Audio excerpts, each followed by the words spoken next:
So I know some of you are probably wondering why we should even choose a destination wedding versus having a wedding locally.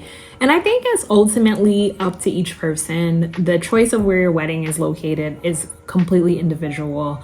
From the courthouse to having some sort of extravagant blowout wedding in a castle, it is all individual, but we should always consider our budget when making decisions. So wanted to share a couple of stats with you all. I'm based in the United States, and these numbers may look different depending on where you are located, but the average cost of a wedding in the United States is about $28,000. And if you include the engagement ring in that, it brings it up to about $34,000 or $266 per guest. And then we see the cost of destination weddings sometimes even go beyond that. But there are a lot of things that we can do to cut on costs. There are a number of hacks and a number of different things we can consider, and some of them honestly are even more sustainable. And if that's something that's important to you as we think about the environment, that is something to be considered as well. So I want to share a couple of sustainability hacks with all of you as you think about planning your wedding. All right, number one. So the first thing to think about is in the wedding decor. So I have a really great friend, and she shared something with me that I was able to do at my wedding. So when we think about the florals and a lot of the decor for weddings, of course, it's typically the ceremony and then the reception afterwards. And most people have a set of colors or types of florals they want to use for their wedding. And one great thing that you can do, and something you can discuss with your florist, is actually using the decor from your ceremony also at your reception. This may not be feasible for every wedding depending on where it's located, but the items that were used to create your arch potentially, or the area where maybe you sign for the ceremony, you can use those flowers again at the reception, at the head table for the bride and groom. And this is also very sustainable because, of course, there's a lot of waste created by weddings.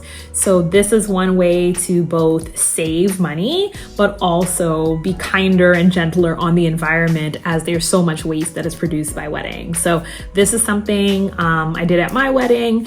I'll try to put the pictures in here so you all can see them or link to them below. And it was seamless and it was just so beautiful. So that's something to consider. So talk to your florist about how you can repurpose items you use at the ceremony for the reception. Number two, your wedding dress. Now, I know this one may be controversial because a lot of people have a vision of a wedding dress, and they certainly would not want to get a wedding dress that maybe has been worn before or was returned, because that may have bad juju or bad energy on it. So it is something to consider. I actually got my wedding dress at a fantastic place in Columbia, Maryland called Cherie Sustainable Bridal. And all of the proceeds from the dresses actually go to helping women get back on their feet, providing them with clothes as they're trying to get to a new place in their life after maybe losing a job or having some sort of event that has set them off track.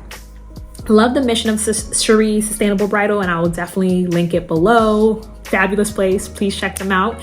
So they have dresses that are donated, that maybe is an overage from a designer and they needed to move things from one season or another, something that maybe brides couldn't return, so they donated it to Cherie Sustainable Bridal, or something that's gently used. And gently used in the wedding dress world means it was only worn once, because typically a wedding is just one day. So I actually got my dress that I loved so much from Cherie Sustainable Bridal. It was really cost effective, and also I feel like I was reducing my footprint by getting a dress from a place like Cherie Sustainable Bridal, and it was for a really good cause. So I would recommend looking at places like Cherie Sustainable Bridal. As I find others, I'll link them below. Or if you all are familiar with these types of wedding dress boutiques, please feel free to add them to the comments.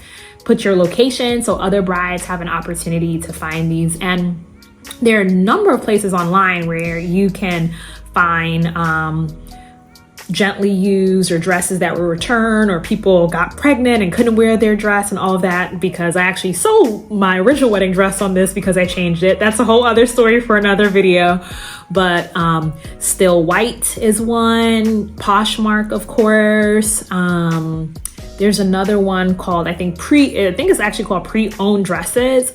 Not all of the dresses on these sites are used. As I mentioned, people may have bought a dress and then got pregnant or changed their mind. This happens all the time, and you can get really great deals on dresses from these sites. So if you use any of these sites, please let me know. Please put it below. Would love to hear about your experience.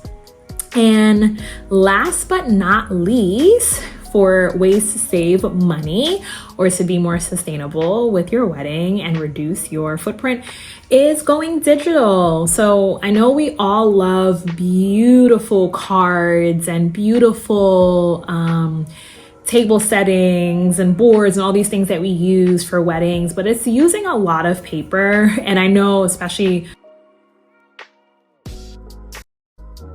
my wedding was postponed, sending out invitations and then having to send them out again was really challenging, and kind of figuring out where people were located and getting addresses, all of that was challenging. So having a digital invitation is something that you can certainly do, because it is definitely more cost effective, kinder on the environment, and it's a little bit easier in terms of tracking people down and getting addresses and all of that. I use something called Greenvelope. On the back end, I love it. There were some challenges with it, but I would still recommend it if you're looking for a solution. And I know a number of sites where you can build your wedding website also have digital solutions for creating invitations and all of that can live digitally. I had a QR code at my wedding that had the menu, it also had the schedule, and it also had what was available at the bar. And it was really easy, really seamless, and we did not have to use paper. So I hope these 3 things will help you as you're thinking about ways to be very efficient with your finances for your wedding, but also be kinder to the environment. Hope that was helpful. Please like and subscribe, and get in the comments and let me know what you think of this video, and share your experience as well. Thank you. See you next time.